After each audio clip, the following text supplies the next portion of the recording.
Salut à tous, épisode 6 avec les Dallas Mavericks. On est donc sur une ère Curry, c'est-à-dire qu'on a démarré en octobre 2016 sur NBA 2K25. Et ce mode de jeu permet de faire des choses que j'apprécie beaucoup. Et là, on se retrouve en troisième année, c'est-à-dire on est, on va dire, au printemps 2019 et on est en demi-finale de conférence. Alors juste pour rappeler quelle a été la saison, on a été premier de l'Ouest avec ces Mavericks, talonnés par les Lakers, les Nuggets, les Timberwolves, les Grizzlies. Et puis finalement, certaines équipes ont déçu, d'autres ont maintenu leur rang. Et puis à l'Est, par contre, on a les 4 meilleurs qui sont en demi-finale de conférence. Sachant que par contre, au niveau des ratés ou des équipes qui sont vraiment en reconstruction, on a les Cavs que LeBron James a quitté l'été précédent, par exemple, ou les Clippers qui ont bien du mal à se réorganiser. Mais ça ne saurait tarder, la draft 2019 arrive. Donc, rien n'est perdu pour eux. Sinon, par rapport à notre situation, à nous, financière notamment et contractuelle, quoi. Ce qui est très important, puisque là on va aborder l'été après les playoffs, donc c'est capital, c'est qu'on est encore sur un bon contrat rookie. Il reste encore 2 ans après celle-ci pour Tatum, Adebayo et Isaac. Il reste aussi 3 ans après celle-ci pour Doncic, donc on est peinard. Par contre, il y aura un effort à faire sur Dorian Finney-Smith, Gary Payton, Chris Boucher et Malik Monk. Voilà, c'est là-dessus qu'il va falloir va falloir faire peut-être des choix à l'été. On verra aussi si Bogut ou Hibbert prennent leur retraite ou pas. Enfin, ça c'est important pour le complément de l'effectif, mais il va falloir voir ça. Le système de play-in n'existe pas encore à ce moment-là, mais c'est imminent. Je crois que c'est 1 ou 2 années plus tard. Et on voit que San Antonio et Indiana commencent bien leurs demi-finales respectives en menant 1-0. Au moment où moi je simcast pour être précis, le premier match contre les Grizzlies, très serré, avec encore une fois un bon Derrick Rose et un bon Terrence Ross. Donc ceux-là sont vraiment très très précieux pour nous. On mène 1-0. Dans la foulée, Philadelphie se fait prendre le premier match par Toronto. Donc Toronto mène 1-0 également. Allez, deuxième match à venir. Les Spurs mènent 2-0. Ils ont pris 2 matchs sur le terrain des Denver Nuggets. Ça, c'est intéressant. Ils étaient 7e de la saison régulière. Ils ont connu des petits problèmes, mais apparemment, en play-off, ils se retrouvent. Égalisation de Chicago face à Indiana. Et nous, on se fait surprendre aussi par les Grizzlies au deuxième match. Ils viennent s'imposer à Dallas de 10 points. On a été un peu défaillant, apparemment. Donc, regardons en quoi est-ce qu'on l'a été. Oui, d'accord. C'est Tatum qui est passé un peu à travers, le pauvre. Ok, ça arrive. On a le droit de rater un match, mais celui-là était quand même bien raté. Dans la foulée, égalisation des Sixers de l'autre côté. 1 partout, là aussi, dans la série. San Antonio, regardez, prend l'avantage. 3-0. C'est incroyable. Il creuse contre les Nuggets. Donc bien parti pour San Antonio en finale de conf. 2-1 pour Chicago de l'autre côté. Toutes ces séries-là, elles peuvent basculer en faveur de l'une ou l'autre des équipes. 2-1 pour nous. Tiens, Jason Tatum s'est bien rattrapé au 3e match. Nous permet de reprendre l'avantage du terrain. Avec, voilà, ça m'intéresse toujours de voir. Dante Exum, pas mal. Tatum a réagi. Ok, ça va, on a repris corps dans cette série parce que cette équipe des Grizzlies, elle est intéressante. Elle est absolument pas impressionnante sur le papier, mais en réalité, elle est un peu spéciale à jouer en termes de, je sais pas, ils sont accrocheurs, ils ont du rebond, enfin c'est compliqué. San Antonio s'est donc qualifié pendant ce temps-là. Chicago prend un peu le large face à Indiana, 3-1, Philadelphie mène 2-1, et puis, ouais, je me suis dit que ça pouvait être sympa de jouer le match 4 avec Dallas, donc c'est ce que j'ai fait. Donc voilà, pour redévelopper ce que je disais, des joueurs sous-cotés, un mélange de joueurs sous-cotés et ou anciens, à l'image de Tony Allen, Jonas Valanciunas, qui était dans le trade de Marc Gasol aux Raptors. Dante Exum, que Utah n'a pas voulu prolonger, et qui s'est retrouvé dans un sign and trade contre Mike Conley, là, dans cette partie. Ça fait quand même des gens revanchards, et finalement, une équipe qui peut nous piéger, la preuve au match 2. Du coup, je me suis dit que je voulais sentir un peu la température de cette série, et ne pas me contenter de simuler. Ils ont au poste 4 une espèce de petite, comment dirais-je, de version quand même, je pense, un peu moins forte, mais un peu similaire, longiligne, grand, avec des caractéristiques aussi de jeu qui sont assez proches, de Jaren Jackson Jr. Le clin d'œil est amusant, alors que là, il est à Detroit, hein, dans la partie. Doncic fait très fort. On les perturbe, en fait, d'entrée. Hein. Il y a des interceptions. Le jeu en contre-attaque fait très très mal. Regardez ici, Tatum qui va temporiser. Mais non, en fait, on monte pas sur Chris Boucher. Ok. Donc c'est assez terrible pour les Grizzlies, ce début de match. Je dirais que globalement, il y a une très bonne défense de notre part. Et puis après, il y a aussi une grosse efficacité offensive. Gary Trent, hop là, ici, contré. Zach Randolph, à nouveau contré. Il sort du banc, hein, maintenant, Zibo. Et voilà comment on se retrouve avec une dizaine de points d'avance, malgré ce très joli panier de Randolph. Allez, Baladi Rose. Le truc, c'est qu'en fait, on a pas mal d'adresses dans ce match. On arrive à trouver des solutions qui sont assez sympathiques. Regardez, encore une fois, Luka, il n'y a rien pour l'embêter ici. Hein. Le défenseur, c'était Gary Trent, qui sort pas assez vite. Enfin bref, c'est compliqué. Hop, ici, le contre en deuxième lame pour Adebayo. Bon, voilà. Donc, ça se passe pas mal. Mais attention, quand même, il y a moins de 10 points d'écart. Ça veut dire qu'en fait, on peut se faire reprendre. Et juste avant la mi-temps, il y a ce pétard allumé par T-Ross qui vient dunker sur la tête de Valanciunas. Waouh! 2 points et la faute. Donc, le petit lancer, évidemment, bonus. Voilà, pour prendre 10 points d'avance à la mi-temps. Et en deuxième mi-temps, je vais pas faire mystère. Ce sera un peu du même acabit. C'est-à-dire qu'on contrôle bien le rebond. Ici, c'est Roy Hibbert qui prend. On a un jeu intéressant basé sur le démarquage des shooters, donc ça se fait pas mal. Regardez ici par exemple, hop, poste très haut pour Hibbert qui va attendre quoi ? Que T-Ross vienne se proposer en sortie d'écran, et ainsi voilà, on a notre jeu qui se déroule pas mal. De toute façon, quand on commence à avoir l'adresse, c'est assez horrible, hein, pour l'adversaire. Ici aussi, Luka Doncic se balade. Alors après, l'écart est pas phénoménal, mais on peut voir que défensivement, ils sont... j'ai un peu tenté des trucs, du coup, comme il y avait de l'écart. J'ai compris rapidement quand même que ce match n'était pas hors d'atteinte, c'est le moins qu'on puisse dire.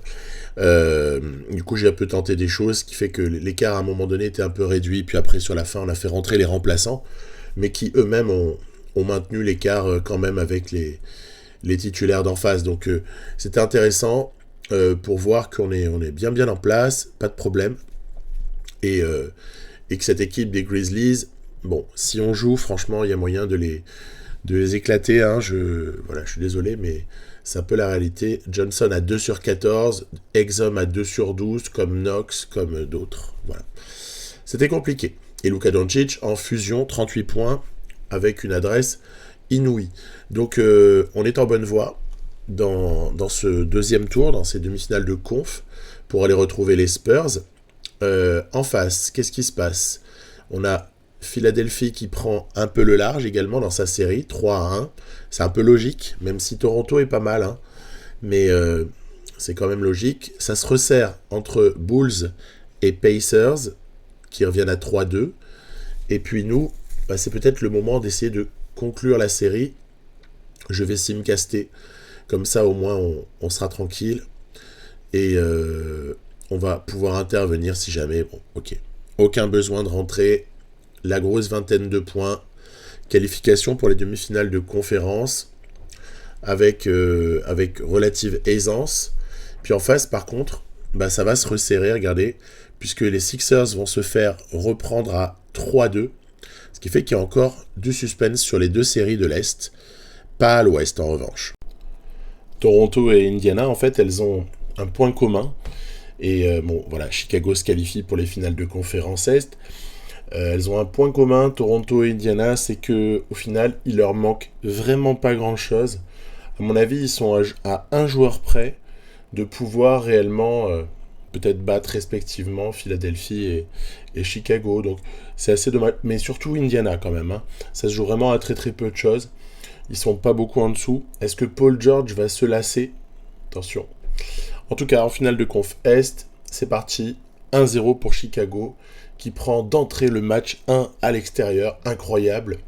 Dans la foulée, alors on se penche un poil sur cette opposition avec les Spurs, qui est quand même une opposition assez rêvée, hein, avec Kawhi Leonard, LaMarcus Aldridge. Franchement, c'est une superbe opposition. Kawhi contre Tatum. Après, qui réellement pour embêter Luka Doncic dans cet effectif des Spurs, je sais pas trop. Voilà, c'est pas évident. D'un autre côté, Dejounte Murray, nous, on n'a pas vraiment aussi fort, donc c'est compliqué, mais c'est jouable. Je rentre à 4 minutes de la fin du premier match, parce que je me méfie beaucoup d'une spirale pro-Spurs, et auquel cas on serait un peu balayé. Je me prends au jeu, et j'ai envie d'essayer de tenter le coup. Regardez, les Spurs sont un peu dangereux, avec 2 paniers coup sur coup. Ici, Luka qui donne à Bam. Hop là, le petit tir. C'est nouveau ça. C'est nouveau qu'Adebayo puisse nous rentrer un peu des shoots.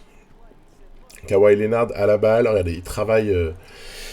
Il fait mal quand même hein, en post-up à Tatum. Il lui pose vraiment des problèmes. Même si Tatum progresse en défense. Mais quand même, c'est pas évident. Allez, un shoot très important ici, qui va rentrer pour l'égalisation de Dallas. Ici, toujours pareil, on travaille du côté de Leonard, on travaille Tatum. Je peux pas venir en aide, en fait. Je suis pris, et heureusement, cette fois, le bon contest pour Tatum. Allez, on a une balle pour passer devant. Il faut essayer de le faire. On me propose un écran d'Adebayo. Allez, prenons-le pour voir. T-Rose, un peu dans la panade, regardez, hop, on sait plus trop quoi faire. Aïe aïe aïe. 4, 3, 2. Shoot Doncic. Oh, oh, oh. Quel magicien. Quel magicien. Il attendait. Il n'avait pas vraiment la différence sur son défenseur. Il rentre derrière Thompson. Profite d'une belle séquence où je ne défendais pas le pick and roll. Bah, dans ce cas-là, l'IA le défend très mal. Allez. Balle à Derrick Rose. +1. Balle à Luka. Après tout. Luka qui va travailler Austin Rivers, son défenseur. Il prend un peu de recul. On va appeler un écran. Finalement, on va faire, hop là, feinte à gauche. On passe à droite. Et on vient au nez à la barbe de Tristan Thompson inscrire un panier super important. Cette fois, c'est Isaac qui est en défense sur Kawhi. Et ouais, Isaac, c'est quand même une sorte de défenseur ultime. Hein. Il provoque des shoots ratés, mais en pagaille. Je l'ai mentoré en plus, hein, comme il est... En fait, c'est un ailier, mais il est voué à jouer poste 4, là, dans mon équipe. Je l'ai mentoré par Roy Hibbert pour essayer d'insister sur des insignes extrêmement... Je sais plus lesquels c'est, il faudra que je le montre à l'occasion, mais genre... truc de mec bien fort dans la raquette, bien costaud, voilà. Donc en plus comme il est long, s'il chope des insignes, bon, ça va faire mal. Donc Dallas prend le premier match, on l'a vu, et ça s'est joué sur rien, sur 2-3 possessions, mais de toute façon, ce sera toujours comme ça, à partir du moment où on est face à des équipes très fortes. Luka Doncic décisif, Jason Tatum franchement solide, Adebayo présent, Isaac en défense, ça c'est le shoot probablement de la gagne, 34 points pour Doncic, un pourcentage plus suspect pour Tatum qui a souffert face à Kawhi, et en face, un bon reverse hein, quand même, hein. Et Aldridge, oh là là, ça m'énerve, ces fold out là, ça me saoule. Il a joué que 16 minutes. C'est un scandale. Bref, allez. Philadelphie égalise à l'Est dans la série face à Chicago. Bon, les Sixers sont clairement favoris, hein, quand même. Hein. C'est un épouvantail à l'Est. Hein. Ils sont à 71 victoires, hein, comme Dallas, quoi, dans cette partie. Donc c'est assez mortel. On y va pour le match 2, où les Spurs vont prendre nettement l'avantage et revenir à 1 partout dans la série pour reprendre l'avantage du terrain. Avec un bon Ross, Doncic, ok. Tatum toujours très embêté par la défense de Leonard. Et en face, par exemple, voilà, 25 bonnes minutes pour Kawhi. Encore fold out. Bon bref, au moins là, ça n'a pas eu d'impact. Les Spurs prennent le match, ça me fait plaisir quelque part. Parce que il faut qu'il y ait une certaine logique qui soit respectée quand même. Hein. Philadelphie prend l'avantage de l'autre côté du pays. Et troisième match, déjà une charnière entre Dallas et San Antonio. Et on le prend. On le prend notamment grâce à une domination. Je crois on met plus 22 en deuxième mi-temps. Ok, très bien. Espérons cette fois-ci qu'il n'y ait pas eu de make fold out. Non, ça va. Par contre, Aldridge, il a vécu un calvaire face à Isaac. Et répartition du score très très équilibrée cette fois. Ça me convient. C'est plus ce que j'espère mettre en place avec cette équipe. On mène 2-1. Philadelphie mène maintenant 3-1 contre Chicago. Est-ce qu'on est étonné? Encore une fois, non. Philadelphie est vraiment au-dessus, je pense. Autour de Embiid et Ben Simmons, hein, évidemment. Derrière, match très serré. Et les Spurs qui l'emportent en prolongation. J'ai choisi de ne pas rentrer. Parce que je me suis dit, il faut un peu laisser faire le jeu par moment. Hein. 2 partout donc. Avec un énorme Kawhi qui a joué presque tout. Magnifique. Et encore Aldridge qui est en perdition, hein, devant Isaac. On a vraiment une arme anti-Aldridge sur ces simcasts. À voir ce que ça peut donner sur un vrai match. On regardera et voilà. Qualification, ça devait arriver des Sixers en 5 matchs. Ils n'auront pas beaucoup souffert quand même, hein, sur la route de la finale NBA. Hein. Ils souffrent très peu, même s'il y a une petite irrégularité pour certains joueurs, comme Fox, par exemple. Mais en face, Jimmy Butler a fait tout ce qu'il a pu. Portis, Jarrett Allen se sont battus comme de beaux diables. Mais voilà, ça n'a pas suffi. Chicago, il va falloir réfléchir pour essayer de battre les Sixers, parce que sinon ça peut se répéter année après année. Et donc, match 5. Alors là, on est vraiment sur un moment décisif. Ouf, ça se joue vraiment à la fin. Et San Antonio nous tue en dernier quart-temps, plus 15. On est au bord du précipice. L'élimination est vraiment toute proche. Et quoi qu'il advienne, ce serait quand même une belle saison. Hein. Donc on va simcaster, puis on va croiser les doigts. Et on voit qu'on prend plutôt l'avantage dans ce match qui va être maîtrisé d'une vingtaine de points, avec encore du grand Luka Doncic. Tiens, sans blague, ce serait donc la clé en fait de la victoire sur ces séries. Ok, Leonard a été bien embêté et Doncic a 26 points. Voilà, donc en fait, la clé c'est Luka. Quand Luka marque une trentaine de points, on est imbattable. Sinon, il peut y avoir match. Et là, un match 7 quand même, je suis obligé de le jouer, c'est trop... C'est exactement pour ça, en fait, que je joue à NBA 2K, je pense, c'est pour jouer des matchs 7 de playoff, quoi. Donc, oui, on prend la manette et on y va. Ça va être un vrai combat, il va falloir regarder la façon dont ça se passe entre les uns et les autres au niveau des mismatchs, les match-up, qu'est-ce qu'il va y avoir comme match-up intéressante. Et c'est au fil du match en fait qu'on va se rendre compte de ce qui peut être les match-up. T-Ross à 3 points. Yes, vaut mieux toujours commencer par un peu d'adresse. Derrière, vous avez un Leonard un petit peu insaisissable qui va continuer à travailler Tatum facilement. Il shoot derrière l'écran de Thompson. Bravo. Dejounte Murray Ah, lui aussi, c'est une clé pour ce match. Malheureusement, il dévisse. Derrière, rebond, mais on contient. Kawhi toujours au post-up. Il essaie de travailler. Et j'essaie de venir en aide avec John Isaac, mais je suis arrivé un peu tard. Heureusement, il s'en est sorti l'ami Tatum. Vous voyez, on leur fait mal en fait défensivement, même s'ils mènent un petit peu, mais on leur fait mal. Et là, Tatum, hop là, dévissé, dommage. C'était un très très bon shoot. Davis Bertans, un peu de rotation là qui rentrait. Luke Kennard du côté des Spurs. De notre côté également, on aperçoit Roy Hibbert. On a Chris Boucher. Waouh, nickel. Kennard qui artille encore une fois. Il va falloir répondre maintenant. Hein. Hop là, on va shooter ici derrière le superbe écran posé par la montagne Roy Hibbert.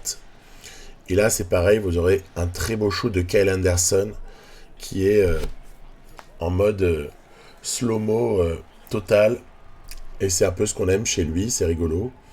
Allez, Luka qui va, hop là, partir exactement comme il faut au cercle, provoque la faute, le lancer pour égaliser peut-être et ne pas passer devant, mince, il faut pas rater ces lancers-là. Ça me chiffonne un petit peu. Dans la foulée, proposition de Dorian Finney-Smith, non, je la prends pas. Luka, swish. Et donc, on se tient. Ça se tient beaucoup en ce début de match. Vous voyez, une mi-temps quasiment jouée. Et on se retrouve presque à égalité, même si on prend quand même un petit avantage avant la mi-temps sur le pick and fade Doncic Tatum. Ça peut avoir des avantages de jouer small avec Tatum en 4. Donc il y aura plus 2 à la mi-temps en définitive, après une belle action entre Kawhi et Thompson. Là, on se prend un méga cake signé LaMarcus Aldridge. Regardez-moi ça. Tatum, il a rien compris ce qui s'est passé. Magnifique défense de Aldridge. Derrière, hop là. Des rebonds un peu importants là pour Chris Boucher, des actions, je veux vous le montrer parce que il faut qu'on arrive à savoir si c'est une plus-value ou si finalement c'est un move pour pas grand-chose. Faute, panier avec la faute, Kawhi qui permet de recoller à 1 point. Bon, il faut continuer ce bras de fer. Tatum, 3 points, plus 4 de nouveau. On arrive à la moitié du 3e quart-temps. Qu'est-ce que c'est bien joué. Magnifiquement joué de Kawhi qui est quand même à l'arrivée contesté, mais franchement, le départ était somptueux. Austin Rivers qui est obligé d'envoyer en fin de possession. Boucher qui prend du rebond. C'est ce que je remarque en fait, c'est que Boucher nous apporte vraiment du rebond.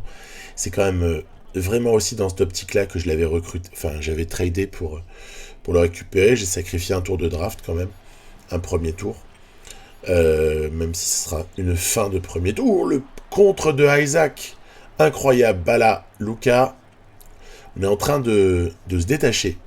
En ce 3e quart, si on avait le bonheur de planter un panier là, ça leur ferait super mal parce que défensivement ils ont vraiment souffert face à nous. Waouh, Doncic, incroyable, incroyable. On est à plus 9 désormais. Davis Bertans, Kyle Anderson, Kennard. On est en début de 4e. Shoot de Kennard qui dévisse. Ça c'est l'opposition des bancs en fait qu'on a là. Très importante cette opposition. Est-ce que mon banc va tenir face au banc des Spurs? Allez, D-Rose, pas un shooter à 3 points, lui, il vaut mieux lui faire travailler un peu. Boucher, pick and fade. Waouh. Bon, ça c'est l'autre raison pour laquelle je suis allé chercher Chris Boucher, qui a 74 d'overall, tranquille, c'est pas non plus un joueur qui va être trop gourmand en termes de minutes. Tony Parker qui force, et Boucher qui contrôle encore le rebond. La bataille des bancs est en train de tourner à l'avantage de Dallas. Hop là, il s'est pris un écran, le pauvre Dejounte Murray, et T-Ross qui vient un peu tuer le suspense alors que les titulaires sont revenus sur le terrain. Kawhi qui sent la pression, il travaille, bravo, très très bien, ils reviennent à moins 9. On va voir s'il n'y a pas un petit mouvement ici pour que John Isaac puisse décaler quelqu'un. Si, un mouvement, il va y en avoir un. Regardez qui va couper. C'est Doncic à droite qui sort d'un écran et qui clôt quasiment le match. c'est quand même terrible, hein, c'est terrible de voir la manière dont Doncic peut avoir comme ça cette adresse au moment clé. On arrive avec ce réglage aussi de pourcentage réel pour ce qui est du shoot, donc l'abandon du timing de shoot au final. Hein. J'arrive à avoir des trucs qui sont quand même plus en rapport avec ce qu'on est en droit d'attendre. Vous voyez, 9 sur 24 à 3 points, j'ai envoyé dans tous les sens. Hein. 38%. C'est-à-dire qu'en fait, vous voyez, j'ai tenté 38 shoots en tout. Il y en a 24 qui sont à 3 points. On se la joue Houston Rockets avec Daryl Morey, quoi. Hein, et Mike D'Antoni. Hein. C'est vraiment la période en plus. Donc, les Dallas Mavericks sont champions de l'Ouest.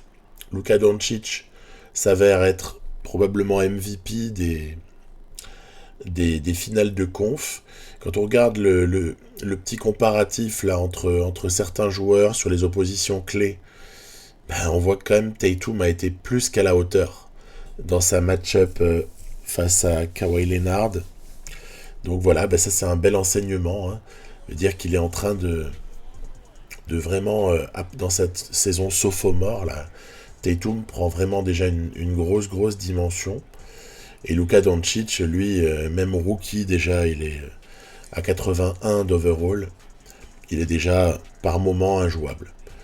Et donc c'est comme ça que finalement on s'en sort avec encore 34 points de Luka Doncic, 22 points de Tatum, et une adresse complètement acceptable. Et en face, un Kawhi Leonard qui a quand même souffert.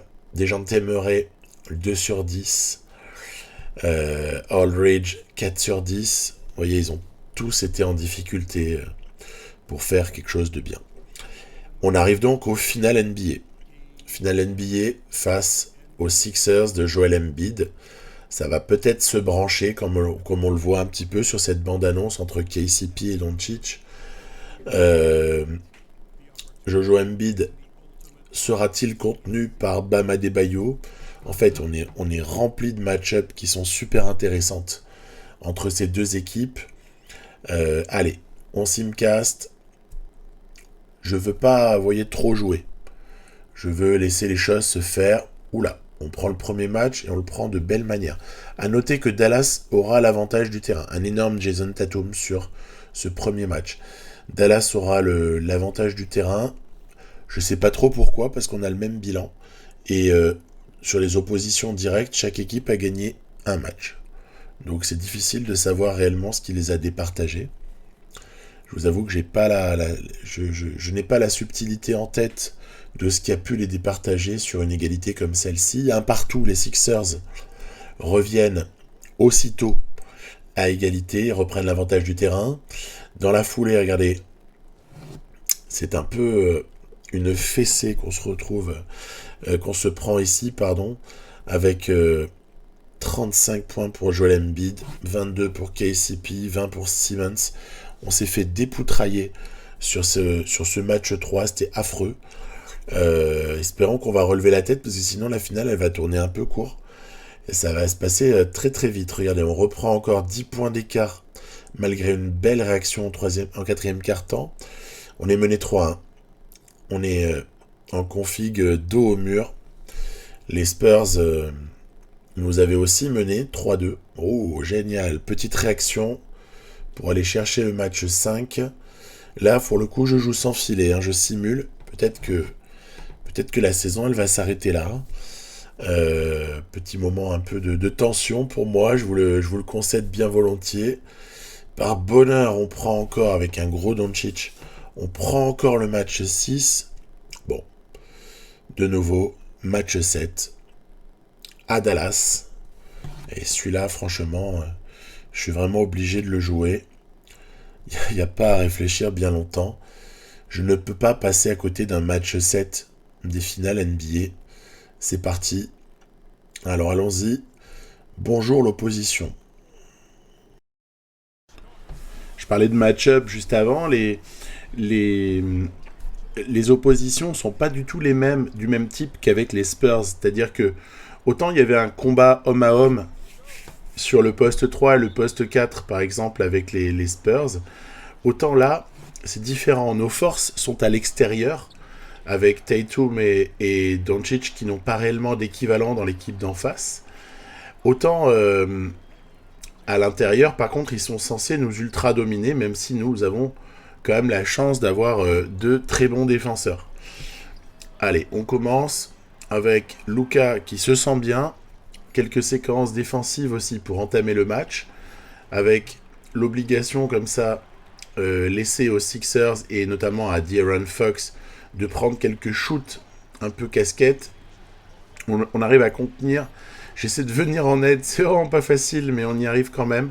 Ouais, on arrive quand même à défendre ce début de match avec ici un bon Anunoby, mais contré. C'est incroyable. C'est une machine à contre actuellement, notre équipe. Et là, hop, là, la petite conclusion sur le trailer pour Isaac. Waouh. Le début est super chaud pour nous. Après, il va y avoir une petite perte d'intensité avec l'entrée d'une partie de notre banc. Parce qu'autant on avait un meilleur banc que les Spurs. Allez, shoot. Derrick Rose, yes. Ah, c'est rare qu'ils me mettent des 3 points. J'en prends quelques-uns quand même si c'était pas sa spécialité du tout à l'époque à D-Rose. Ici, passe très très pertinente. Rebond. Et combat énorme dans la raquette. Ouais, on a perdu en intensité avec les rotations. Oh là là, c'est terrible. On arrive à se faire un peu avoir en cette fin de quart-temps. On dévisse quelques shoots. En même temps, était-ce un bon choix? Je ne le crois pas. Et voilà, c'est comme ça qu'ici, Mikal Bridges va permettre aux Sixers de terminer le quart-temps en tête, quoi. C'est hallucinant. On a dominé et on se retrouve mené. Donc, magnifique. Ben Simmons qui force un peu en fin de possession. Et il faut que ça parte de là, les stops défensifs. Allez, balle à Adebayo, regardez. Quand il est là, il peut chercher une bonne passe pour Luka, qui va sortir d'un bel écran posé. Il faut bâtir sur ces séquences-là. Ici, magnifique. Doncic qui résiste à KCP pour aller près du cercle. J'essaye un peu de les perturber en défense. Je change pas mal. Et c'est pas facile, mais regardez. Gilgeous Alexander, Shai qui rentre. C'est copieux, hein, les Sixers en face. Hein. C'est pas de la gnognotte. Hein. Et puis en plus, Ben Simmons qui y va de toute sa force à l'intérieur, près du cercle. Heureusement, on arrive un peu à contester, mais on encaisse du rebond. Ça contre dans tous les sens. Je crois qu'on finira le match en 4 fois 6 minutes à 7 contre pour nous. 7 contre, je les mets pas souvent, hein, je peux vous dire. Allez, Luka, bravo. On recolle un peu, mais on est toujours à 3 points derrière. Gary Payton sur la pénétration. Balle à Tatum pour le shoot à 3 points. Yes, ça recolle. On est à égalité. Après, il y aura un petit panier. Luka qui remet dans la foulée un panier à 3 points. On passe à +1 et même à +3 après une petite séquence lancer franc, etc. Ici, acrobatiquement, Ben Simmons qui permet aux Sixers de recoller. Tatum qui pénètre. Voilà, ça aussi, il faut y penser à des moments. Hein. Il faut le faire pénétrer parce qu'il est assez inarrêtable. Il a des Eurostep, il a des moves qui le permettent de venir comme ça faire très très mal. Derrière, jolie contestation d'Adebayo. Très bonne défense sur Joel Embiid. Le match toujours très très serré. Balati Ross ne peut pas shooter. Prend l'écran de Boucher et va dunker. Énorme. Joel Embiid est passé un peu à travers en défense sur ce coup-là. Quel dunk de T-Ross. On se souvient quel joueur ça a été derrière T-Ross Ross. Hein. C'était un joueur très spectaculaire à Toronto, par exemple. Hein. Notamment sur l'aspect dunk. Allez, Boucher contre Embiid. Yes, excellente contestation. J'ai donné des minutes au poste de pivot à Chris Boucher. Je suis un peu embêté ici. Que faire? Isaac qui va s'y reprendre à 2 fois face à Derek Favors pour pouvoir marquer sous le cercle. Ici, le joli flotteur de Shai Gilgeous-Alexander. Oula, il est ambitieux, lui. Il n'aurait pas envie de prendre la place de Fox à tout hasard. Je pense que si. Derrière, De'Aaron Fox, contré. Excellent. Quelle contestation. C'est toujours ultra serré. Doncic avec la faute. Waouh. Je ne sais même pas comment il fait pour obtenir ce genre d'action. 2 points avec la faute. Un gros Luka Doncic qui est déjà à 16 points avant la fin du troisième quart-temps. Simmons face à Doncic. Là par contre ça va être compliqué. Vous voyez, je fais faute délibérée. Voilà. Faut pas hésiter. À des moments on avait une faute à donner. Donc on va éviter les match-up défavorables. Derrière Simmons qui là encore se fait contester. Cette fois c'était Boucher qui l'embête. Et on est de 2 points en tête avant le début du quatrième quart-temps. Tout va donc, une saison va se jouer sur un quart-temps. J'adore. Et va se jouer aussi avec les remplaçants. Ici, Finney-Smith qui met à 3 points, 45 degrés, très très précieux. Monk qui trouve D-Rose sur un 2 points long. Normalement, c'est son jardin, entre autres, avec les pénétrations. Derrière, on prend la foudre, évidemment. Très très bonne distribution. Derrick White, 3 points. Lui, il est vraiment froid, en fait. Le trio Derrick White, Mikal Bridges, qui donne ici une passe somptueuse à Zubac, et Shai, en sortie de banc, c'est incroyable, en fait. C'est juste très, très, très fort. Ici, faute offensive d'Isaac, ouais. On est à 4 minutes de la fin. Les 5 majeurs sont revenus sur le terrain. Rick Carlisle pète un boulard d'assister à ce genre d'arbitrage. C'est un scandale, monsieur. J'essaie de piquer la position à Jojo, en fait. J'essaie de l'embêter, mais du coup, je recule beaucoup trop. C'est bête. Flotteur de De'Aaron Fox, plus 2 pour les Sixers. Dans la foulée, Balati Ross va essayer d'aller chercher un démarquage de shoot. Adebayo à 3 points. Dévissé, j'ai tenté. Et bon, après, c'était peut-être un peu bête, mais bon, voilà. De'Aaron Fox sur la contre-attaque. Jojo qui dunk et qui nous sanctionne. Panier raté, mauvais shoot. Derrière, on est à moins 4. Alors là, on a quand même pris un mauvais différentiel là sur 2-3 minutes. Allez, il faut remettre les choses en place. Jason Tatum, peut-être. Anunoby s'est fait prendre dans un écran. Non, il arrive. Si, on a shooté. Waouh. Quel shoot chanceux. Avec le cercle, on rebondit. On est à moins 1. De'Aaron Fox à la balle. Là, bon, bah, c'est sans interruption. Hein. Je laisse tout parce que c'est maintenant que ça va se jouer. Balle à Jojo. J'essaie de venir en aide éventuellement. Problème des Sixers, évidemment, c'est qu'ils n'ont pas le spacing idéal avec la présence de Ben Simmons sur le terrain. Il ne peut pas shooter à 3 points, hein, le prodige australien. Et du coup, Isaac peut naviguer. Vous voyez, je contrôle Isaac et dommage. Faute. Faute sifflée en toute fin de possession. On était vraiment pas très loin de la tuer, celle-là. Derrière, D-Fox va mettre les 2 lancers. Il est très régulier. Il fait une bonne saison, hein, De'Aaron Fox, dans cette équipe des Sixers. Et T-Ross, de nouveau, à la balle. Il joue en faux meneur, en fait, juste en ball handler. Et derrière, on essaie de voir si Tatum, là, voilà, hop, le petit end-off, screen. Et derrière, Tatum pour les 2 points. Ouf, c'était poussif, mais ça rentre. Et point très très important à ce moment-là de Jason Tatum. On est à moins 1, il reste 2 minutes. Parole à la défense, désormais. Je flotte avec Tatum, c'est pas une super idée parce qu'Anunoby peut nous sanctionner. Et derrière, De'Aaron Fox, somptueux, qui vient comme ça, pas loin du cercle, avec la planche, moins 3. Toujours T-Ross en porteur de balle. Écran proposé par Adebayo. On va donner la balle à Luka parce que ça s'est refermé. Il y a une position pour Tatum. J'ai mis du temps à la voir. Shoot de Isaac contesté par Ben Simmons. Enfin, par sa seule présence. Moins 3, possession aux Sixers. Ça pue. Ça sent très mauvais. Il faut absolument un stop ici. J'essaie de gêner Embiid avec John Isaac. On y arrive un peu. Et interception de Jason Tatum, énorme. Quelle défense. Et derrière, hop là, celui-là de panier. Il est vital. Contre-attaque gagnante. T-Ross avec le lancer franc bonus qui égalise. 45 partout, il reste 1,22 à jouer. Une saison va se jouer sur 1 minute. Ok. Faut être prêt. Doncic essaie de contrôler Fox. Adebayo essaie de pêcher Embiid de prendre la position. Derrière le contre, énorme. Action du match peut-être. Si ça se trouve, c'est l'action de la saison pour Adebayo qui contre Joel Embiid. Alors on le voit pas bien sur le ralenti proposé par le jeu, parce qu'en fait ils ont leur image qui démarre après le contre. Donc je suis allé me le créer avec l'option de ralenti. Vous voyez, Adebayo la touche légèrement et ça suffit pour Envoyer la balle en touche, mais attention, remise en jeu très dangereuse, pas se faire avoir comme tout à l'heure avec Derrick White près du cercle, qui nous avait berné. Balle à D-Fox, Jojo sous le cercle, qui préfère ressortir. Anunoby, que va-t-il faire? Il force, il est obligé de forcer le shoot. Rebond, énorme rebond contrôlé par Adebayo, balle à Doncic. Là, on donne la balle à Luka. On regarde un peu les mouvements des uns et des autres. Il y a un écran qui va être proposé ici. Et énorme! Action incroyable!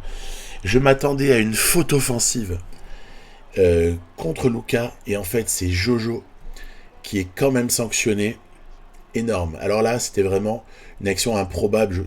J'étais sûr de me faire siffler la faute offensive. En réalité, blocking foul pour Embiid.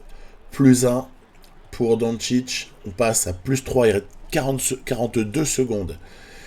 Le Tatum le sait. On est proche d'un grand bonheur. Il faut juste arriver à défendre convenablement. Allez. Après le temps mort, on retrouve une mise en jeu ici. KCP, Fox qui navigue. Oh là là. Qu'est-ce que c'est que ça? Interception d'Adebayo, mais c'est monstrueux. Et là, il faut la garder. Absolument la ressortir. La garder, la balle, voilà. On doit manger l'horloge. Il n'y a pas à tortiller. À la limite, voilà. Prise d'écran, si tu veux. Luka qui a la balle. Il faut attendre la fin. 5-4. 3. Je prends un shoot qui a failli rentrer. Allez, ils ont 10 secondes. Balle à Simmons. Il leur faut 3 points.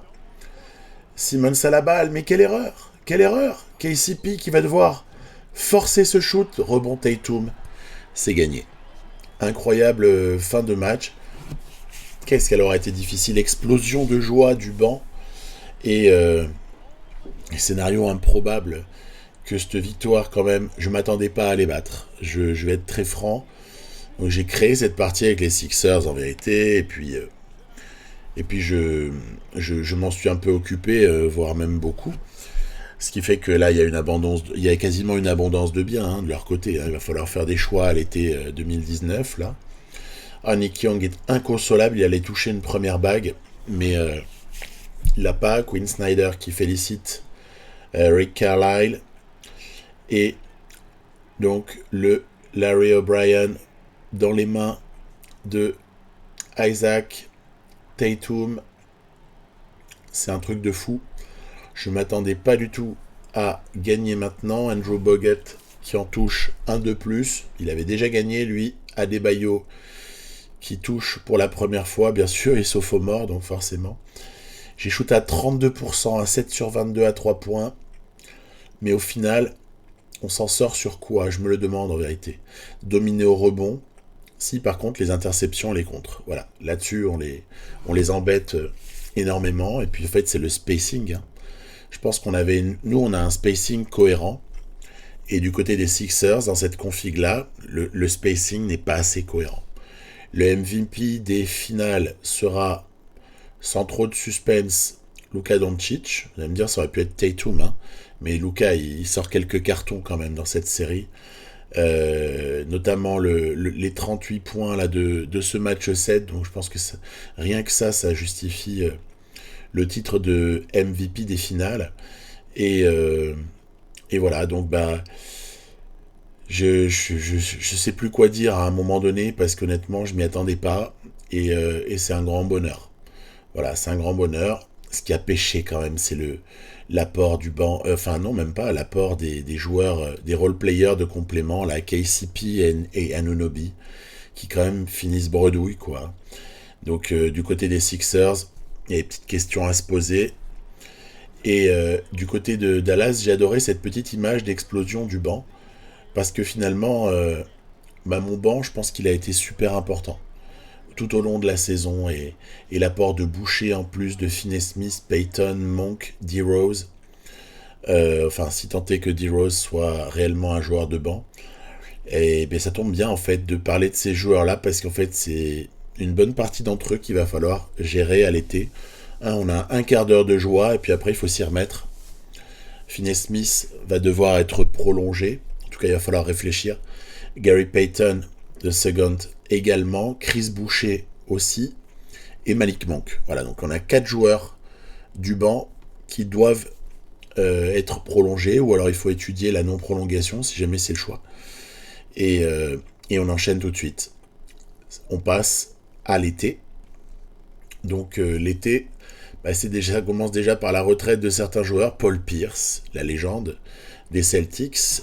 Zach Randolph, mine de rien. Là aussi, on est sur un joueur assez légendaire. Tony Parker. D. Wade. Alors, il y a du lourd qui prend sa retraite. Je vais les laisser tranquilles, tous ces gens-là, parce qu'ils le méritent. Et par contre, je vais juste, vis-à-vis des Rockets, les pauvres, je vais laisser Trevor Ariza dans le jeu encore une année, parce que ils ont besoin, ils sont un peu en difficulté. Et puis nous, regardez, voilà, 2 départs à la retraite. On a l'Australien Andrew Bogut, qui, je pense, va goûter un repos bien mérité. Et après, il y a Sean Livingston, après une dernière bague, qui va comme ça prendre aussi sa retraite. Je laisse également. Après, d'autres joueurs, mais peut-être un peu moins importants, si on a Thiago Splitter, le Brésilien. Au niveau de la retraite du staff, il est hors de question que Tom Thibodeau prenne sa retraite. Il a encore beaucoup de choses à accomplir dans la ligue. Et puis donc, au Hall of Fame, on a D. Wade, Paul Pierce. C'est normal que le jeu prévoit pas Tony Parker à ce moment-là, puisqu'il l'a pas été tout de suite. Mais ça fait un peu de la peine. Ensuite, les maillots retirés, le 3 à Miami pour D. Wade, le 9 à San Antonio pour Tipeee, sans blague, et le 34, le fameux 34 de Paul Pierce du côté des Celtics. Ok. Les changements historiques, importants. On va avoir des challenges à partir de maintenant. On aura également un changement au All-Star Game, celui-là est moins important. Et puis, changement au niveau de la draft. Les 4 premiers choix sont tirés au sort, les autres en fonction des bilans. C'est très important parce qu'aussi les 3 équipes au pire bilan auront autant de chances, 14%, d'obtenir un des 3 premiers choix. Donc ça, c'est quand même assez déterminant, les petits changements qui sont là. Donc il faut les valider au moment des réunions de ligue, vérifier qu'ils y sont, parce que sinon, je suis pas convaincu que ça passe si on vérifie pas qu'ils y sont là. Et directement la loterie. Alors, la loterie avec ces Dallas Mavericks, on peut espérer choisir 2 joueurs à l'été 2019. Vous voyez, on a un prévisionnel en 12e position, puisque la protection de New York ne jouera pas. Donc on aura le 12e choix, et puis après on aura un choix au second tour. On n'aura que ça. Pourquoi ? Parce que les Clippers, possédant un bilan tellement calamiteux, et ils étaient en loterie protect, donc voilà, ils prennent le premier choix, et nous, du coup, on hérite du Clippers 2020, par voie de conséquence. Ce seront donc des équipes très faibles qui héritent des premiers choix, ça tombe très très bien. Clippers, Cavs, Pistons, Suns et Orlando Magic. Suns et Magic sont un peu moins faibles, mais quand même ont des mauvais résultats. Et pour Clippers, Cavs et Pistons, c'est excellent d'avoir les 3 premiers choix. On sait qu'à la draft 2019, il y a quand même 2-3 joueurs assez intéressants, si j'ose dire. Et après, le staff, je le montre pas souvent parce que je m'en occupe et puis je trouve pas ça passionnant, je vous l'avoue. Donc ouais, j'aligne tout le monde. Là, il reste 2 ans pour tout le monde. Allez, on passe sans transition à cette fameuse draft. Alors, qu'est-ce qu'on va bien observer là-dedans ? Vous le savez, si vous connaissez la NBA, il va y avoir un petit Zion, on va voir où est-ce qu'il va atterrir. Quels sont nos besoins, nous ? En fait, nos besoins pourraient être à peu près vers le poste 4, mais d'un autre côté, Boucher et Isaac jouent poste 4. Donc c'est pas un besoin franc, à la limite peut-être un pivot alors. Vous voyez, je suis un peu hésitant. Est-ce que je vais aller chercher plutôt un ailier polyvalent, plutôt un pivot ? Enfin voilà, je suis pas super sûr de ce que je vais devoir faire. Et on va se laisser un peu aussi dicter les choix futurs par les premiers résultats de la draft. Zion est pris en 1 par les Clippers. Ensuite, c'est peut-être la renaissance pour les Clippers, tant mieux. Enfin, sauf s'ils se blessent. Bref. R.J. Barrett en 2 aux Cavs. C'est lui qui dirigera le nouveau projet des Cleveland Cavaliers. Ensuite, les Pistons vont prendre Ja Morant. Génial, ils ont une association, ça veut dire avec Jaren Jackson Jr. C'est rigolo, ils nous refont du Memphis, mais à l'opposé. Jackson Hayes, c'est vrai que les Suns avaient besoin vraiment d'un pivot. C'est peut-être la pièce qui manque à Devin Booker et compagnie pour pouvoir mieux faire. Après, le Orlando Magic, qui possède déjà Dennis Smith et DeAndre Ayton, par exemple, va chercher Darius Garland. Franchement, super choix. Moi, je valide tous les jours. Les Sixers ont un tout petit peu reculé. C'est un choix. Pour laisser Atlanta prendre Tyler Hero en 6. Les Sixers vont encore reculer un petit peu pour laisser Portland choisir en 7 PJ Washington. Ensuite, on va avoir le choix des Wizards qui vont aller prendre Nicholas Claxton, pas mal.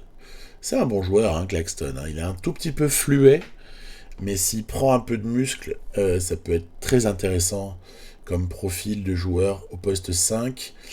Ouais, les Sixers ont reculé pour prendre Brandon Clark. Ça sent le ménage du côté de Philadelphie. On sent qu'à l'intérieur, ça va bouger. Favors et Zubac n'ont qu'à bien se tenir. Et dans la foulée, DeAndre Hunter. Ce qui laisse aussi penser des choses. Peut-être une montée en grade pour Mikal Bridges et quelques joueurs qui quittent. On va voir. En tout cas, Kobe White sera ensuite le 11e choix pour le compte des Hornets, qui doivent aussi se poser la question de la resignature de Kemba Walker à l'été. Ensuite, les Mavericks. Ah bah c'est le moment, hein. Il faut réfléchir. 12e choix, on y est. Il reste Hachimura, Matisse Thybulle, il reste Alexander Walker, Kevin Porter, Bol. Je suis un peu tenté par Bol, je l'avoue. Bruno Fernando, c'est moins polyvalent, ça m'intéresse moins. Jared Culver. Nasir Little, des beaux profils, mais qui viendraient un peu embouteiller ce que j'ai déjà. Cam Reddish, c'est pas un 12e choix pour moi. Je vais me fixer sur Naz Reid. En fait, si Boucher joue en 4, alors Naz Reid doit être le nouveau poste 5. Pourquoi ? Parce que Bogut, remplaçant, je veux dire, en sortie de banc, Bogut à la retraite, Hibbert va régresser. Vous voyez pourquoi j'ai choisi ça. Matisse Thybulle, ensuite, au 13e choix pour les Chicago Bulls, qui aiment la défense. Donc, ils vont s'amuser avec Butler et Dunn, là. Ça va être de plus en plus drôle d'attaquer contre les Bulls. Ensuite, Kevin Porter du côté de New Orleans. J'aime bien Kevin Porter, hein, c'est un beau joueur. Hein. Dommage qu'il y ait eu des frasques un peu extrasportives, là. Ensuite, Miami tente le projet Bol. Pourquoi pas, tiens. Et pourquoi pas. Eux, ils vont avoir du taf. Il va falloir re-signer Kyrie Irving à l'été. Ça va être tendu. Et un tout petit peu plus tard, je vous fais grâce du reste. On va avoir le 31e choix, c'est-à-dire le premier choix du deuxième tour. Et là, il reste Keldon Johnson, Samanic et Reddish. Mais il reste Ty Jerome et tout, hein, aussi. Hein. Je vais prendre Cam Reddish. 2m01, polyvalence 2-3. Peut-être que ce mec-là a un vrai avenir dans notre équipe en tant que role player, hein, bien sûr. En plus, je suis assez fan, allez, je l'avoue. Ok, on va pas en faire un flanc, mais j'ai toujours aimé Cam Reddish. Ok, et je suis navré de ce qu'est devenu sa carrière par moment. Donc, à noter donc qu'il y a des mouvements en vue aux Sixers, ça se sent. Hachimura aux Suns, ça on l'a pas montré. Bazley, Alexander Walker aux Spurs, c'est bien en poste 2 là. Même s'il sort à 70 de la draft, c'est pas terrible. Culver aux Nets. Aux Nets, il y a également... zut, je l'ai raté. Bon, Lugensdort, en tout cas aux Cavs, c'est bien. Ça va faire un petit environnement favorable pour l'ami RJ Barrett. Bon, voilà, plein de noms qu'on connaît. Rookie à confirmer désormais. Évidemment qu'on va confirmer Naz Reid au 12e rang et Cam Reddish au 31e. On va les confirmer. Ça vient en fait remplacer quasiment Bogut et Livingstone. Ou on va dire plutôt Bogut et Aflalo, hein, s'il fallait être plus du poste pour poste, mais je suis très content de ma pioche. Ça devrait être très très intéressant. Après, on prolonge de 2 ans les contrats rookies de Tatum, Adebayo, Isaac. Honnêtement, je vais pas activer l'option sur Aaron Aflalo. Quitte à le reprendre plus tard, on verra. Mais pour le moment, j'active pas l'option. Je gardais un peu de, de doute là-dessus, en fait. James Harden a refusé son option. Irving, Marc Gasol, Whiteside, très gourmand Whiteside, c'est assez choquant. Dragic également a refusé. Harrison Barnes aussi. Puis après, voilà, on est sur beaucoup de contrats rookies qui ont été confirmés. Il y a Klay Thompson qui va être free agent. Il y a pas mal de joueurs. Nous, on va évidemment offrir la qualifying à Boucher, Monk, Finney-Smith et Payton. C'est logique. On veut les re-signer. Je veux aussi re-signer Hibbert pour ses insignes et son mentorat. Même s'il ne joue pas ou il joue peu. Mais il m'intéresse, Roy Hibbert. On va essayer de le garder jusqu'à sa retraite. Et donc, voilà, c'est comme ça que quelques jours plus tard, on va offrir un joli contrat à Dorian Finney-Smith en 4+1, option joueur. Autour de 10 millions, ça me paraît assez fair play. Gary Payton est un peu moins gourmand, autour de 5 millions en 3+1 cette fois, puisque j'avais moins de bird rights, donc forcément j'avais pas les bird rights, les full en tout cas, alors que je les avais pour le précédent. C'est pareil avec Monk qui était un choix du 2e tour, donc forcément j'avais pas les full bird rights, je peux pas faire du +5. Je suis obligé de jouer en 4 années, donc tant qu'à faire, autant mettre du 3+1.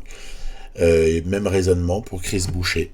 Voilà, donc on est sur des contrats qui sont assez proches là pour les 4 joueurs, à un an près en tout cas, et avec des volumes d'argent qui sont quand même assez corrects. Et je vais aussi offrir la petite prolongation à Roy Hibbert.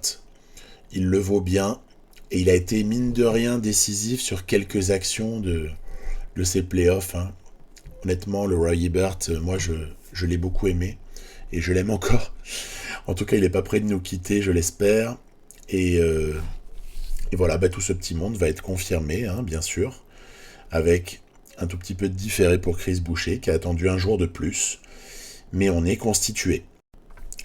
Avec 13 joueurs à ce stade, je pense que je tiens déjà mon groupe, hein, pour la saison suivante. Regardez, D-Rose, Payton, ça va. Ensuite, j'ai remis Luka en arrière. Pour moi, arrière meneur de jeu, c'est un peu son poste. Ailier, c'est un peu abusé. Monk, Tatum, Isaac, Finney-Smith, T-Ross. Bon, Cam Reddish va beaucoup apprendre, hein, il aura peu de temps de jeu. Et puis après, j'ai aussi passé Chris Boucher en ailier fort. Voilà, c'est la petite modification. Ils n'ont pas perdu d'overall, donc ça va. 13 joueurs. Et j'attends de voir les progressions pour réévaluer l'effectif et voir si je dois encore m'ajuster ou si c'est bon comme ça. Donc, oui, il faut quand même regarder d'abord comment ça évolue, hein. Donc, au niveau des progressions, là, à l'été 2019, Derrick Rose résiste énormément, hein, à 30 ans. C'est fabuleux. Payton a pris +2, c'est intéressant. Doncic +6, waouh, il n'en avait pas besoin. Monk +3, ça en fait un joueur un peu plus solide. Tatum +6, Isaac +5. Il y a de vraies progressions, hein. J'ai rien touché aux sliders, moi, hein. Je prends juste ce qui vient. Finney-Smith, le +3 pourrait éventuellement nous faire mal. +4 à Adebayo. Et Boucher, normal, enfin voilà, rien d'alarmant. Pourquoi est-ce que le +3 de Finney-Smith pourrait nous jouer des tours? Parce que peut-être qu'en fait il va plus accepter son statut. Et ça, ce serait quand même un peu embarrassant. Ok, on va utiliser à l'été suivant la classe de draft 2020 avec la Melo Ball, Wiseman, Haliburton, Anthony Edwards. Et après, voilà, tous les mecs qu'on connaît. Je nommerai pas tout le monde. Devin Vassell, Sadiq Bey, Dennis Avdia, j'aime bien, et Tyrese Maxey. Incroyable. Après, nous, normalement, on est servi déjà. Hein. Il n'y a pas à aller chercher 4 mecs. Hein. Et on bascule donc vers la saison suivante. Voilà, saison 2019-2020, sur laquelle je mets en place une rotation avancée qui sera ce qu'elle sera. Et puis là encore, c'est pareil, on se réserve le droit d'ajuster au fur et à mesure. La petite nuance par rapport aux années précédentes, enfin à l'année précédente, c'est que Tatum a quand même Adebayo avec lui sur le parquet. alors que Doncic est toujours associé, ou presque, avec Derrick Rose et Jonathan Isaac. Voilà, c'est à peu près les tendances fortes. Puis après, j'essaie d'insérer les minutes des remplaçants. Boucher me paraît essentiel. Monk, Ross doivent avoir des minutes, ça va de soi. Payton également. Et puis, petite nouveauté, mais pas obligé du tout. Hein, on verra si on évolue ou pas. Il est dans sa saison rookie. Il est à 70 d'overall. Naz Reid obtient quelques minutes. Bon, après, je verrai. Parce que autant peut-être plutôt donner les minutes à Hibbert. On verra. On va peut-être là-dessus, on va switcher. Puis, il y aura peut-être des blessures aussi qui permettront de libérer du temps de jeu. Ce qui me pose question, en fait, voilà, c'est vraiment l'histoire de Finney-Smith, dont j'aimerais vraiment que le moral ne descende pas trop bas. Actuellement, il est un peu bas. Le mec est perturbé, voilà, dans le jeu, perturbé. Perturbé, c'est pas très bon pour nous. Bon, ça n'empêche pas de démarrer la saison, et de la démarrer face à une belle équipe. Portland sont un peu renforcés à l'été, et honnêtement, c'est mieux qu'avant. Lillard et McCollum ont ainsi enregistré à la fois la progression de Michael Porter Jr. qu'ils avaient drafté et également l'arrivée de Yusuf Nurkic en provenance des Nuggets. Ça allait plus d'avoir un pivot à 84 à côté de Jokic. Donc on s'attend à une adversité au moment où quand même on reçoit nos bagues. Et donc la bague, je voulais quand même vous montrer 2-3 images. C'est toujours un moment assez intéressant dans le jeu. Hein. Moi j'aime bien la manière dont c'est amené. Rick Carlisle, honneur toujours au coach. Puis après, quelques petites gesticulations amusantes de Roy Hibbert pour aller chercher sa bague, checker son coach, petite étreinte. Et pareil, on ne peut pas faire l'impasse non plus sur l'image de Derrick Rose, qui vient comme ça chercher une bague si méritée, et l'accolade avec un coach qui leur a vraiment donné l'opportunité de revenir. Bon, évidemment, nos deux stars reçoivent aussi leur bague, très bien. Doncic d'une part, Jason Tatum un petit peu après. C'est toujours inversé en termes d'overall. Et on accroche donc une deuxième bannière au plafond de Dallas. Après celle de 2011. Bon, par contre, ça, le jeu, il te met pas les bannières à jour, c'est dommage. Hein, mais bon, voilà. C'est pas grave. Allez.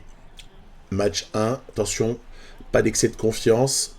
On n'est pas nécessairement à l'abri d'une déconvenue. Et vous allez voir que cette déconvenue, on va vite être, sensibilisé au fait que ça peut mal se passer. Pour cause, le début de match est à l'avantage de Portland. J'adore le mid-range de McCollum. Quel artiste celui-là. Regardez aussi, 3 points derrière un très très bon écran. Bravo. Et voilà, on subit l'adresse des Trailblazers. Et je dirais que globalement, on n'arrive ni à mettre en place notre attaque, ni même notre défense, à l'image de ce contre, ou bien de la faute offensive juste avant sur un écran mobile de Terrence Ross. Donc il nous faut trouver des solutions. D-Rose à 3 points qui sonne la charge, énorme. Il en rentre pas souvent et j'en tente peu avec lui, mais ça fait bien plaisir. Derrière, Chris Boucher, hop là, à l'angle 0, c'est aussi pour ça qu'on l'a recruté et qu'on l'a prolongé. Il nous permet de passer un petit peu devant et remettre un peu les choses en ordre. Ici, très bonne défense avec grosse contestation et rebond défensif assez solide. Derrière, Tatum qui vient dunker malgré 2 défenseurs. C'est magique. C'est du Jason Tatum dans le texte. Et là, on peut que regarder, à part si on l'aime pas, bien sûr. Hein, mais moi, j'adore quand même les perfs de Tatum. Fin de possession ici hyper chaude pour Malik Monk en début de 4e quart-temps, qui rentre et qui nous fait passer devant. Malik Monk, il va falloir qu'il step up un peu. C'est à moi aussi de lui donner des minutes. Hein. C'est pas forcément évident dans la première rotation que je vous ai proposée. Ici, très très bien joué Damian Lillard, qui permet à Portland de recoller. On est à moins de 2 minutes de la fin. Hop là, la feinte énorme sur Payton. Après, on peut se demander pourquoi est-ce que Payton était sur le terrain à ce moment-là. La rotation avancée n'a pas très bien fonctionné. Voilà ma réponse. Parce que normalement, il ne doit plus être là. Hein. Ça doit être une autre rotation. Ici, regardez. Purée, il est inarrêtable ici. Il dévisse le shoot. Fort heureusement pour nous. Damian Lillard. Et on va se retrouver ici avec un ballon super important quelques secondes plus tard pour confirmer notre petite avance. Un petit matelas de 4 points à 1:15 de la fin. Donc a priori, ça devrait bien se passer. En fait, pas forcément. Hein. Parce que notre attaque, elle n'est pas encore en place. Et puis McCollum, ici, passe ligne de fond devant un Doncic relativement passif. Et on se retrouve avec 30 secondes à jouer et égalité. Allez, on va voir ce qu'on arrive à inventer. Écran d'Adebayo et hop là, le contre de Nurkic. Il a été bon Nurkic dans ce match. Derrick Rose qui est contré, allez c'est pas grave. On a encore la balle, il reste 13 secondes sur la possession.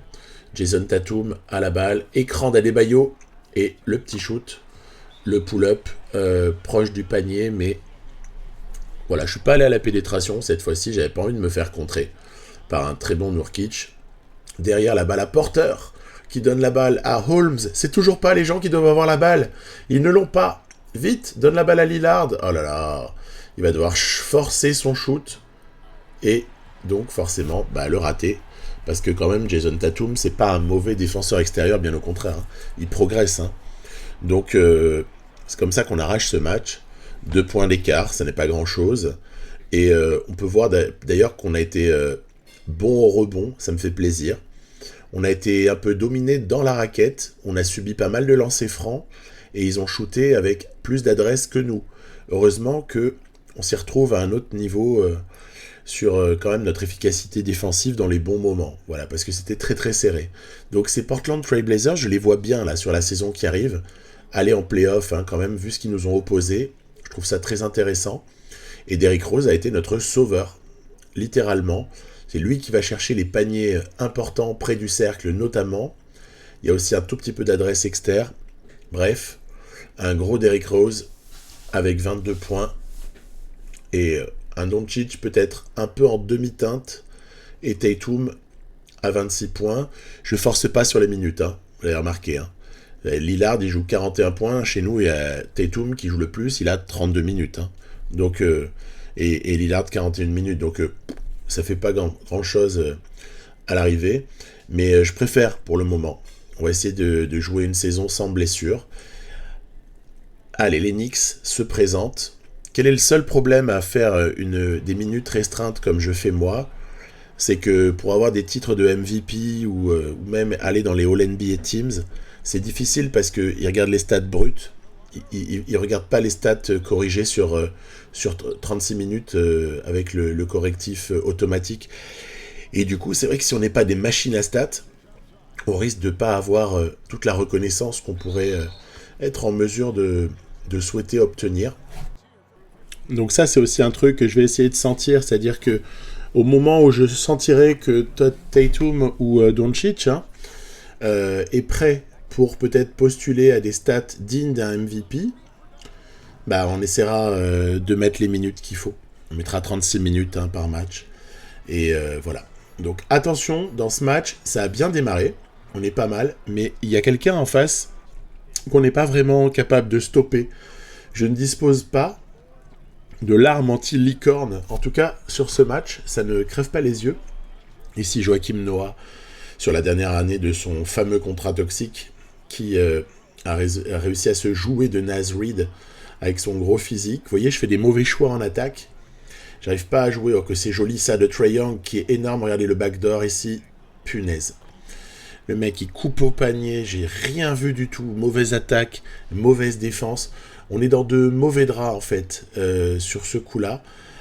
Et le match va tout de suite prendre des proportions incroyablement compliquées pour nous. Porzingis en fadeaway à 6,50 m sur la tête de John Isaac. Trae Young derrière un joli écran sans problème. Voilà, je suis pas sûr de posséder une arme anti-Porzingis, en vérité. Il est trop grand. Et c'est bien. Ça permet de voir un peu ce qu'on a et ce qu'on n'a pas. Donc on va quand même réussir à trouver enfin un peu d'adresse. Ici, très belle défense de Chris Boucher. Boucher, il va être très important dans ce match-là. Très bonne passe de Finney-Smith pour Isaac. On recolle à -4. Ça, c'était un moment déterminant où on arrive enfin, en fin de quatrième quart-temps, à la fois à trouver un peu d'adresse sur des séquences et également à défendre. Regardez ici, Boucher a du retard, mais hop là, il revient sur la pénétration de l'arrière adverse, Tariq Evans en l'occurrence. Il vient comme ça poser un joli contre. Bon, après, le mec, il avait pas de chance. Hein. Il était coincé entre Boucher et Isaac. C'était pas forcément facile. J'aime bien cette situation ici où Reed a la balle et donne à Gary Payton pour le 3 points qui rentre très très bien. Je regarde toujours avec attention mon 5-10 mineur. Regardez, c'est ma faute ici, j'ai flotté. Il faut pas laisser 1 centimètre à Trae Young sous peine d'être irrémédiablement sanctionné. Regardez Malik Monk qui attend quelque chose. Quoi donc ? Une pause d'écran par exemple, de Finney-Smith en l'occurrence, pour venir près du cercle. N1, bon, le lancer franc sera raté, donc on est égalité. Puis New York est vraiment très très performant, hein, va reprendre 2 points d'avance. Luka, 3 points. Eh bien non, mais énorme rebond de Payton qui se rattrape un petit peu de ses errances précédentes. Screen appelé Adebayo et la faute sur la pénétration de Luka Doncic qui aura le lancer. Cette fois-ci, on va essayer de le convertir pour enfin passer devant. Je crois que ça fait depuis le premier quart-temps qu'on n'était pas devant, quoi. Donc c'est assez intéressant, ce petit revirement en milieu de 4e action forcée. Ici, Tatum à la balle. Ensuite, appel Adebayo pour le dunk. Magnifique. Si on n'a pas d'arme anti-Porzingis, j'ai pas l'impression qu'ils aient une arme anti-Tatum dans ce match. Hein. Regardez-moi ça, c'est joli, non ? Pourquoi Tatum se retrouve face à Porzingis ? Ça m'énerve. Ça m'énerve, c'est Isaac qui doit défendre sur Porzingis. Donc là, il y a vraiment des soucis. Le mid-range pour Adebayo. Là, je kiffe. Quand Adebayo prend ce shoot-là et qu'il n'y a que de la ficelle, franchement, j'ai du plaisir. Parce que c'est ce vers quoi je veux aussi évoluer. Je veux qu'Adebayo soit pas monodimensionnel. Il n'est pas destiné à faire uniquement les poubelles. Ici, contre-attaque de Doncic qui se joue de Donovan Mitchell pour nous faire passer 3 points devant après un joli stop défensif et un rebond hautement arraché. Allez, il reste 40 secondes. Porzingis, magnifique. Il n'est pas gêné par Tatum. Il ne peut rien faire, Jason Tatum, sur un mec de 2m20. C'est pas possible. Ensuite, on va essayer de pénétrer, mais on va forcer ici. Regardez, très belle contestation de Porzingis, qui décidément fait un match incroyable. Il nous fait super mal. On essaie de se reconstituer en défense pour pas prendre un panier facile. Carmelo Anthony est surveillé de près par, malheureusement, Adebayo. Ça veut dire que j'ai un décalage au niveau de mes défenseurs. Après, ça va parce qu'il y a Isaac sur Porzingis. Attention, il reste 2 secondes. Je suis venu en aide avec Adebayo. Je ne sais pas si ça a aidé ou si c'est l'aura de John Isaac. Mais on s'en sort, mais in extremis. Ou alors c'est Porzingis qui avait épuisé son quota de shoot rentrable dans ce match-là. Peu importe en vérité. On gagne par la plus infime des marges. Vous voyez, j'ai moins shooté à 3 points sur ce match-là. J'ai essayé de tenter autre chose. Que toujours le même logiciel. C'est pas marrant, hein. Il faut essayer de tenter d'autres trucs. On a été un tout petit peu dominé au rebond.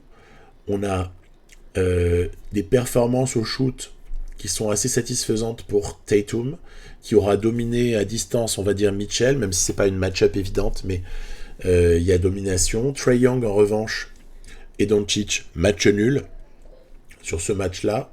C'est à peu près la même perf. Hein. Et après, par contre, ce qui fait la diff du côté des Knicks, c'est quand même l'énorme perf, même si Anthony a été mauvais, mais Porzingis a été très très bon. Donc en face, Adebayo ne peut pas lui opposer la même réussite offensive, c'est logique. Hein. Mais c'est pas grave, il n'est pas là pour ça. Et donc voilà comment on s'en sort avec un mauvais Carmelo, un mauvais Donovan Mitchell, un énorme Trae Young, un énorme Porzingis, et surtout, de notre côté, quelques joueurs qui, encore une fois, font le boulot, même si j'ai peu exploité Derrick Rose.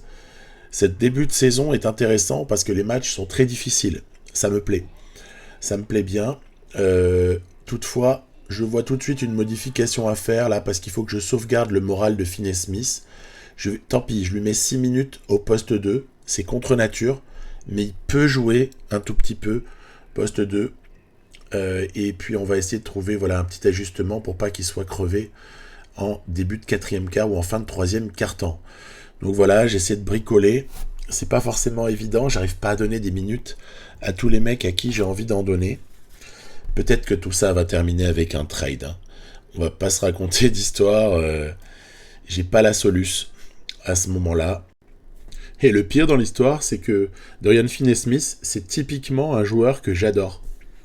J'adore ce profil de joueur et j'ai toujours aimé vraiment ce gars-là. Et là, je me vois quasiment en situation de devoir m'en séparer, donc c'est dommage. On simule un peu là quelques matchs.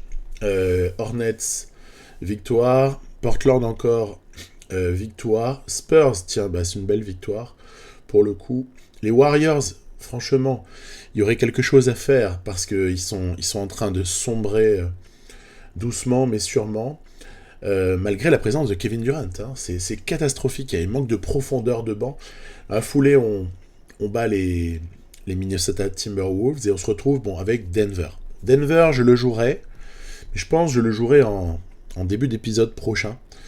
Je vous le proposerai en tout cas, parce que vraiment, voilà, ça m'empêche d'avancer sereinement, cette histoire de Dorian Finney-Smith. Ça va pas du tout, le moral est de plus en plus mauvais, je suis certain que ça va finir par jouer sur l'entente du vestiaire, et le mec est dubitatif, tu m'étonnes. Et le seul truc qui m'empêche de le faire tout de suite, de le bouger, c'est qu'on vient de re-signer. En théorie, je dois attendre jusqu'au 15 janvier, non, c'est pas ça? Ou au moins 15 décembre, j'ai un doute. Bref, donc voilà, c'est embêtant, et il va falloir trouver une solution, parce que finalement, il nous mine un peu l'effectif, et ça pourrait à terme enrayer cette jolie mécanique. Donc je vais réfléchir, parce que j'ai envie de basculer vers un mode où on essaye d'enchaîner les victoires. Je parle de bagues, hein, bien sûr, et honnêtement, j'ai pas envie de m'embarrasser avec de la mauvaise ambiance. Et puis surtout, il y a des gens qui méritent pas mal de temps de jeu, et il faut les servir. Donc voilà, je suis obligé à un moment donné de faire des choix. Je vous donne rendez-vous au prochain épisode pour, on va dire, l'aboutissement de mes réflexions. Je vais y penser un peu, puis après on va trancher. Donc voilà, mais quelqu'un doit partir, et ce sera sûrement Finney-Smith. Donc à plus, prochain épisode, bye bye.